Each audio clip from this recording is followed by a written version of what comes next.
Oh, I love doing my top 20 list, and I love bringing them back, especially seasonal lists like this one right here. If you're a big Robes08 top 20 list enthusiast, you gotta go in the comments below and tell me. Hashtag top 20 all day, every day. Let's go.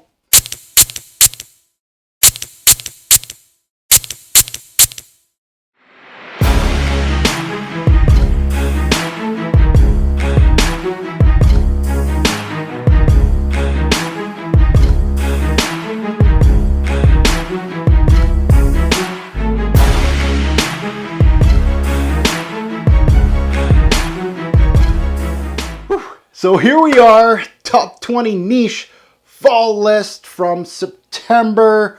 And it's supposed to end, what, a couple days ago in December? Am I late? If you ask any Canadian, hell yeah, I don't even know what fall is. Fall is this list right now. That's what fall is right now. But if I look outside, it has nothing to do with fall. But for all of you out there, 99.9% of you, this fall list is going to apply to you in the winter. Or maybe not, depending if you're in a warm climate, you probably shouldn't be wearing these fragrances. So, the return of the top 20 lists, seasonal, they take a little more time. As you can see, I'm a little late, but I love compiling these. So when watching a fragrance reviewer, like I said in my designer list, it's really important to look at their seasonal list and look where they're located. And I did that in my designer list. You can go check it out, the reason for the list, how they compile it. And if you haven't checked that out in my designer list, go check out my designer fall top 20. That list is a beast. This one's going to be even worse. Check it out. All that information on how I choose these scents applies from the designer list to this list. So I'm not going to waste, no 7-minute intro here. Let's get into it. So as always, on a lot of my lists, you're going to have a lot of newbies on the list. And you're asking why? Well, I just purchased these, or I purchased these this year, and I'm waiting for the cool weather. And fall is a prime example of that. Maybe I bought a fragrance in the summer. Didn't work very well with the summertime. Well, in the fall, it's its time to shine. Or was it? If it made this list, it did fairly well. And of course, there is going to be some old staples, some old loves here that maybe, you know, the recent YouTube fragrance community kind of just forgotten about. But they are great scents. So let's start off with number 20, Parfum de Marly. Parfum de Marly. I don't know if this is the first time it made a list, this brand. But this is one of my new jewels that I just got at number 20. It is LAYTON EXCLUSIF at number 20. This is a 2017 release from PDM. The big notes in this fragrance, oud. We got some coffee in here. We got some almond too. More of a day and night out for fall for me. Casual use. Oof. This is not a brand I'm huge on, but you know what? This is a solid one. I'm new to the list because the scent is new to me. It's strong enough for a night out, but also has some transparent qualities too from the original LAYTON that makes it good for daily wear in the cooler months. People are asking me to try the original LAYTON. You know what? I don't think that one's going to be my taste, but this one suits me just fine. I'll give this one 2 words. Smooth and dark. That's it. Number 19, let's take a look at number 19, talking about smooth. Oh, this one is smooth. From the house of YSL, Yves Saint Laurent. You're like, oh, that's a designer brand. Mark, you're drunk. No, I'm not drunk. It's from their exclusive line. And with me on a niche list, if you're really expensive or you're not really sold everywhere, you know, a lot of YSLs like L'Homme, La Nuit de l'Homme, all that stuff, that's everywhere. But this stuff, not really. It is new to my list at number 19. That is TUXEDO, and it is new to me this year, 2015 release. I don't know why it took me so long to get a bottle of this, but really a great scent. The best season for this one is fall. Big notes in this one: black pepper, patchouli, ambre gris, day or night, casual use or dressed up. I really like when I first got this, and that was a blind buy for me. When I first got that fragrance, geez, I was like, oh, this is almost signature scent worthy. A well done, smooth, dressed up patchouli scent. You don't really hear that often with patchouli scents. Usually dank dark. Kind of smell like a basement or something like that. Tuxedo's named aptly to me. It comes off so smooth. Even though it has some spices to it, it reminds me a little bit of Gucci Put 2 with the spices. It's going to feel familiar, and at the same time, Gucci Put 2 will make you think this fragrance is not worth its price tag, but it is. On my end, this is an artistic fragrance, but at the same time, it's very pedestrian, if that makes sense. Very wearable scent for the fall. You know, some niche scents. Let's take City on Fire. Not pedestrian. This is for a guy that has a beard like me. This one, very wearable for the fall. And my next one for this brand would have to be Cuir. So watch out. I'm going to buy that in 2019. At number 18, another one new to my nose this year. A recent purchase from me from the house of Orto Parisi, the same nose as Nasomatto. Huge fan of that brand. And this fragrance right here made me a huge fan of this brand right here. And this is Terroni. This fragrance right here, very dark, right up my wheelhouse. Terroni, 2017 release. I think this would be best for winter, like right now. But for fall, I think it would be great for a night out, casual.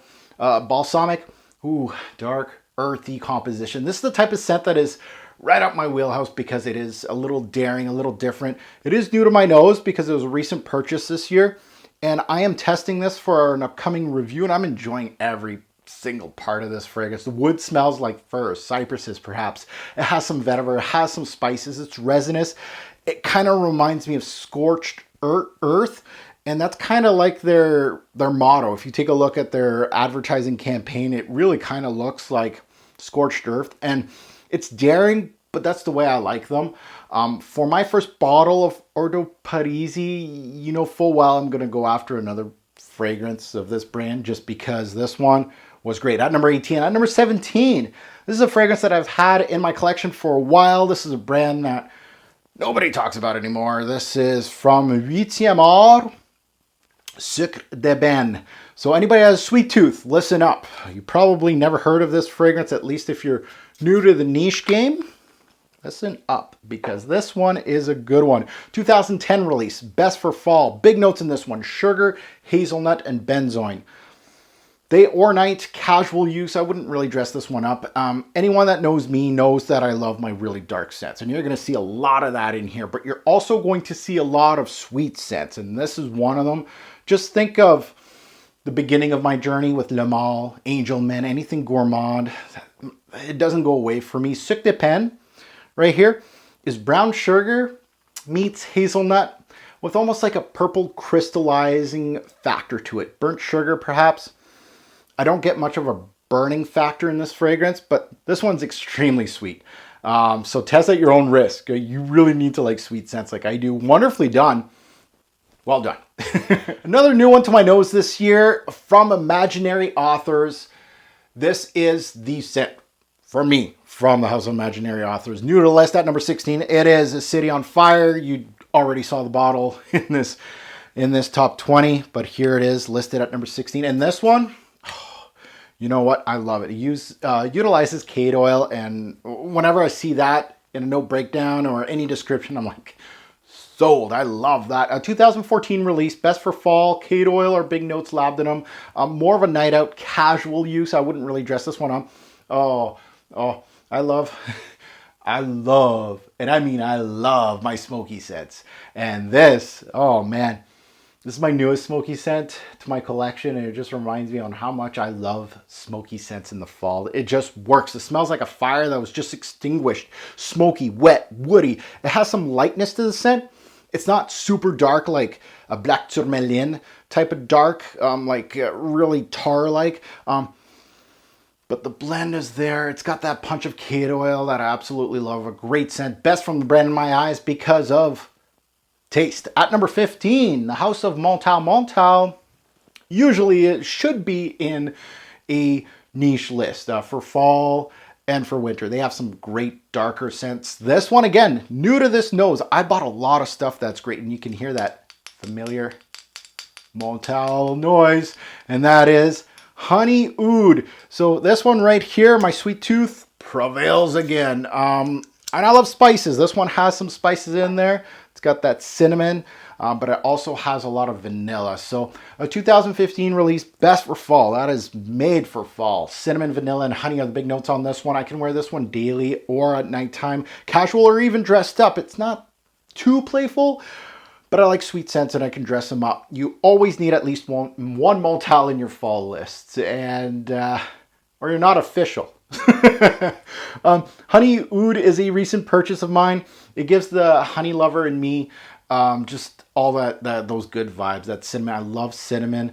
I love cinnamon, I love honey, and when you put it together, it's really well done in here. The honey in here is dripping. It's so strong. The cinnamon's beautiful. I forget about the secondary notes, and I think there's oud in this one, but who the hell cares? The honey and the cinnamon just smash.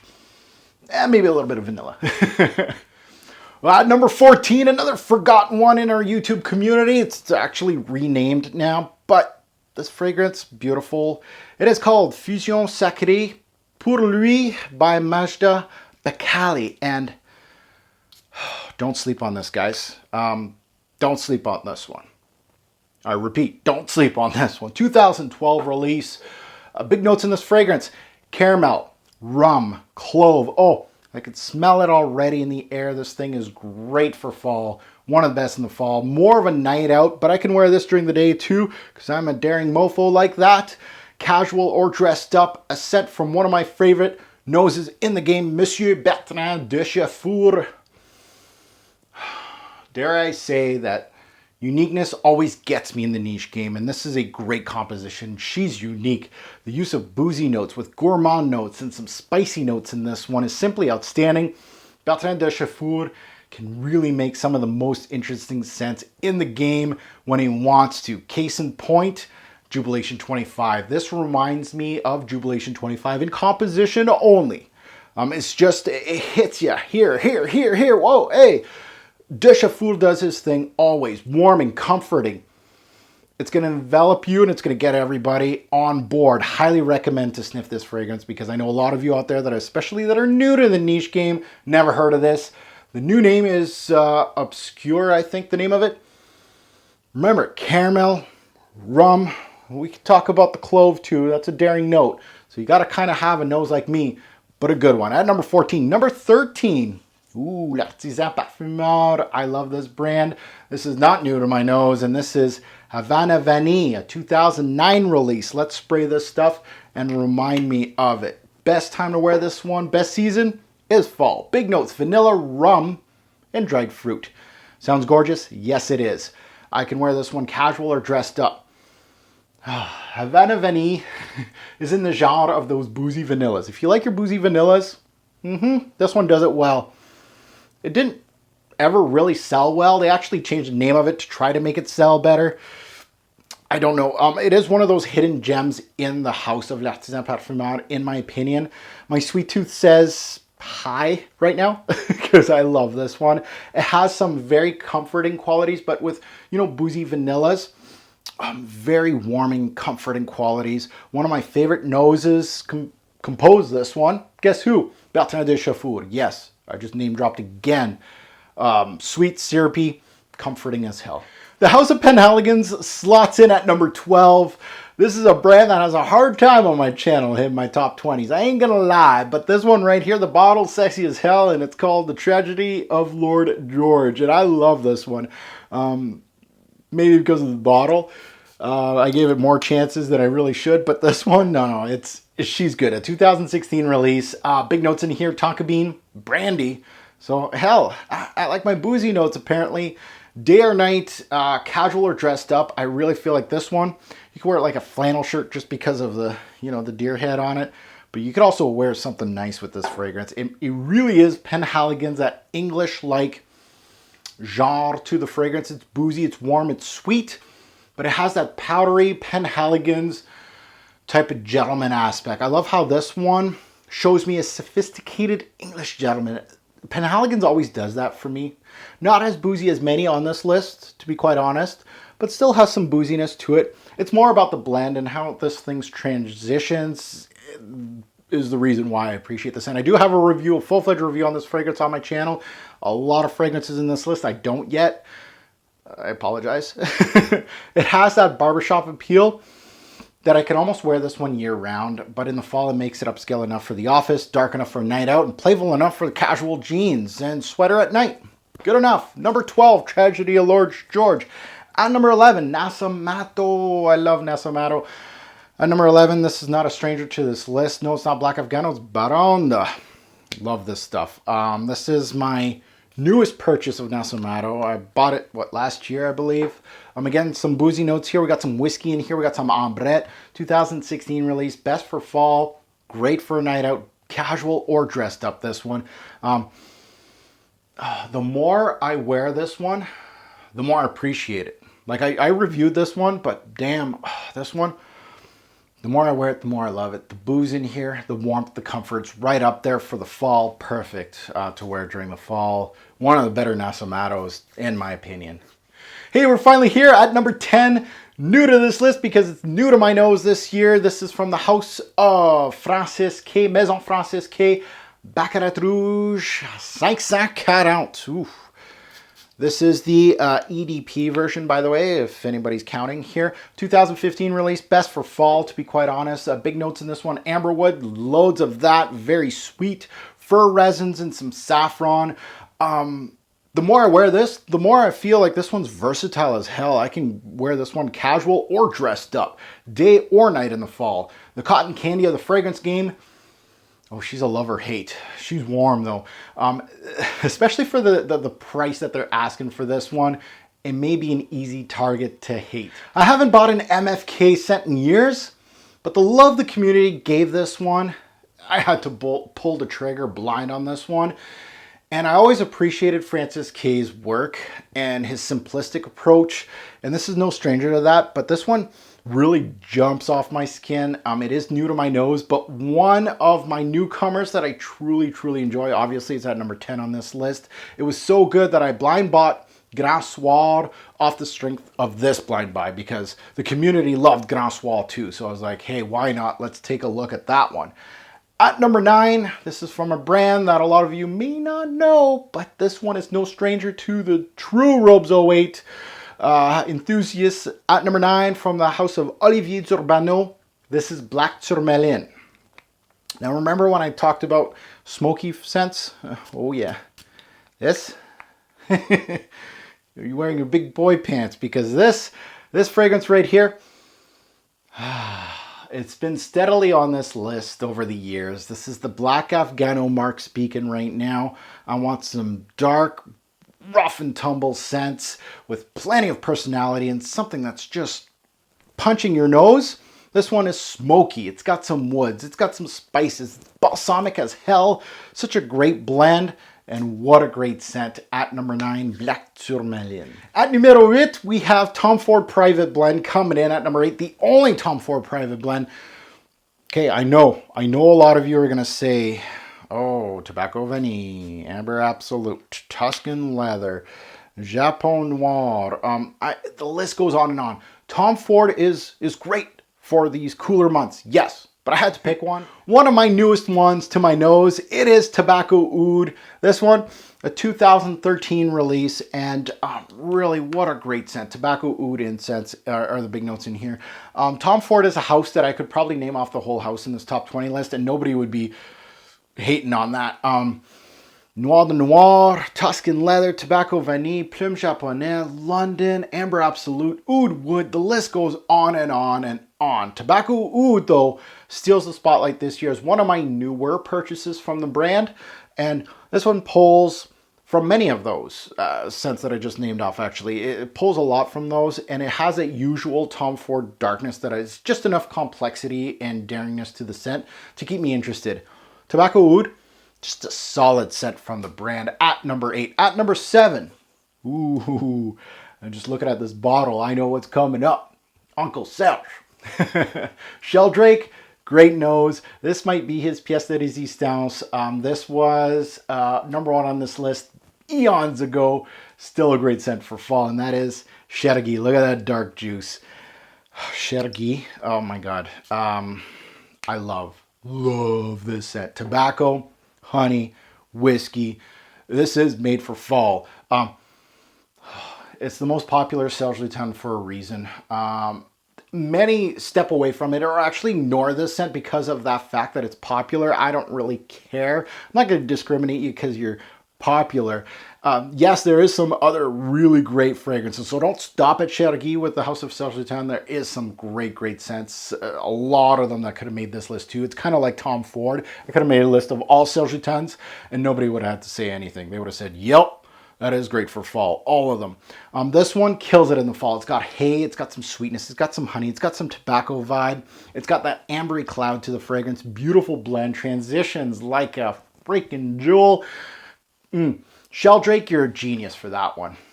Now, number 6 from the House of Guerlain. This one is a part of L'Art et la Matière, and I absolutely love this one. It is my jewel of the vanilla game, Spiritueuse Double Vanille. Now, this is an old school bottle, so if you go to Guerlain right now, they won't have this bottle. They'll have it in the beautiful L'Art et la Matière bottles. I'm kind of biased.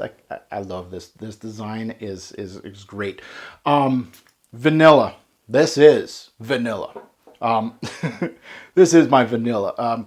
Big notes in here: vanilla, benzoin, incense, night, day, casual, dressed up, don't care. You want vanilla, this is it right here. Simple, yet regal. Vanilla, smells like vanilla extract. Raw balsamic vanilla, warm, cozy. Think vanilla in its purest form, the vanilla brown pods. Don't think white vanilla, fluffy vanilla. No, this is simply outstanding. That's what that is. At number 6, Spiritueuse Double Vanille. Definitely not a stranger to this list. Talking about something that's not a stranger to this list. Number 5 from the House of Kriegler. This is Established Cognac. We're going back to boozy fragrances. I guess the theme this year for my niche fragrances for fall was booze, because this one, huge on the cognac note. One of the better ones in the game. Utilizes also apple and caramel. Beautiful, just made for fall. This scent is seriously bonkers for anybody that loves boozy scents and loves gourmandish scents. You got a caramel apple dipped in cognac. Yeah, gorgeous. The cognac is huge in this scent. The caramel and apple are well blended in this boozy taste of a fragrance. To me, one, if not the best boozy scent on the market. Oh, this one at number 4. This one pulls the heartstrings a little bit from the House of Amouage. You can't do this list. Amouage is kind of like Tom Ford, Serge Lutens. A lot of these brands have multiple fragrances great for fall. I just don't have a big enough list. Top 20 is not big enough. Top 50 next year, right? At number 4, Jubilation 25. And this one, I'm going to spray it. Again, Bertrand de Chafour made this. This is probably his best in the game. Big notes: blackberry, honey, a Popanax. You can dress this up, dress it down. Nighttime mostly for me. The king of the Amouage brand, in my opinion. This is where my niche journey started. My appreciation for artwork in the niche brand started. Once I smelt this scent, it was game over. Shit, I even have like a 37-minute review on my channel on how much I appreciate this scent. De Chafour, you're a genius. The complexity of Jubilation is simply outstanding. The blend is the best in the game. The scent makes me feel like a king. This smells like a purple velvet crown with jewels encrusting it. It is the king of the game. Number 4, JUBBY. At number 3, beats the king. From Hermès Essence's brand of Hermès, this is Jean-Claude Ellenau's one of his best fragrances, Homme Narguilé. Often duplicated, never replicated. That's right, I said it. Homme Narguilé, the warm cinnamon apple pie of the fragrance game. Yeah, simply outstanding. There's only Jean-Claude Ellenau can do this kind of blend here. One of his best darker scents, in my personal opinion. His best Hermès Essence, I think. His most popular, at least. Ellenau just killed it with this one. it's always going to be in my collection. Like it's getting low, sort of, but just apple pie, man. You know how I talked about Jubilation 25, and I was just like, this is what a king would wear. This too. At number 2 from the House of Zarjov, this is Richwood.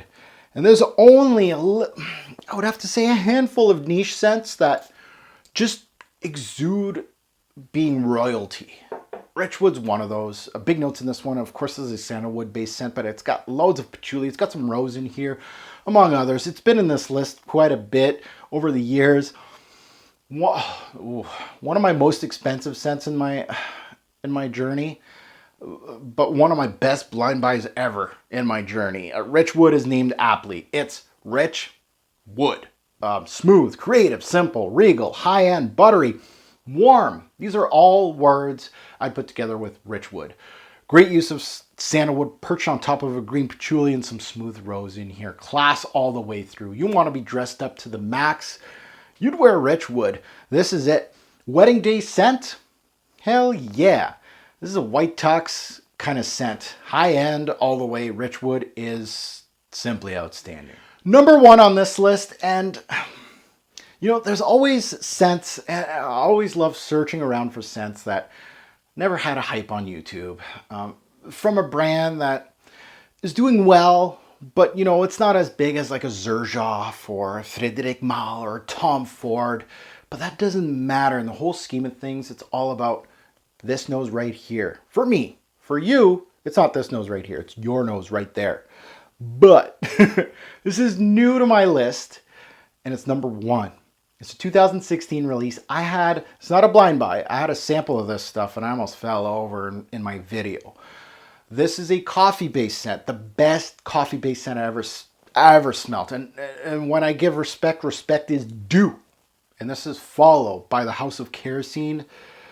Holy crap. And I'm not, you know, hyping this because he's my friend. I'm not hyping it at all. This is just number 1 because it's number 1. This thing is great. It doesn't need hype. You smell it. You like coffee. It might be up your alley, it might not, as far as coffee-based scents, because there's a lot of different type of coffee scents, but this one utilizes coffee, vanilla, and maple sap. It has some richness to the fragrance. Oh, and by the way, this fragrance was not gifted to me. It was a bottle that I wanted to get split. It was split by Dan My Makers, and I paid with my own money. Kerosene is a friend of mine, but at the same time, I cannot ignore the great work in this fragrance. As a friend, I'm highly impressed, John. And this is one that he never really sent anything to me. Shame on you. You should know my taste. On to the scent. This is the best. Let me repeat myself. This is the best coffee-based scent on the market, according to this nose. And I've smelt a lot of coffee-based scents. I love my coffee. Hell, I'm doing this top 20, and guess what? It's probably 9 o'clock at night. No F's given. I am going to drink my coffee. I almost spilt my coffee. That's how. But this one, a lot of fragrances have coffee in the name. And they don't have any coffee. I don't smell any coffee. This one doesn't have it in the name, but hell does it have it in the fragrance. This has a strong dark roast coffee bean type of scent. Think walking into a Starbucks, not a Tim Hortons, it's Starbucks. It's smooth, it's dark, it's earthy, it's gritty. It has some sweetness peeking through. If you like coffee scents, this one might be your holy grail, like I think. For me, this thing is plain heavenly. And it did number 1 against a lot of heavy hitters that are right beside me here. These are a lot of fragrances that I absolutely adore. And being number 1, hell, congrats, John. I certainly appreciate this art form right here. Follow, great scent. So thank you very much to everybody that watched this top 20 from start to finish. I'm sure it's a long one. Certainly appreciate it. Now on to the winter top 20 lists. Let's see how fast I am on those. Thanks for watching. Have a good one.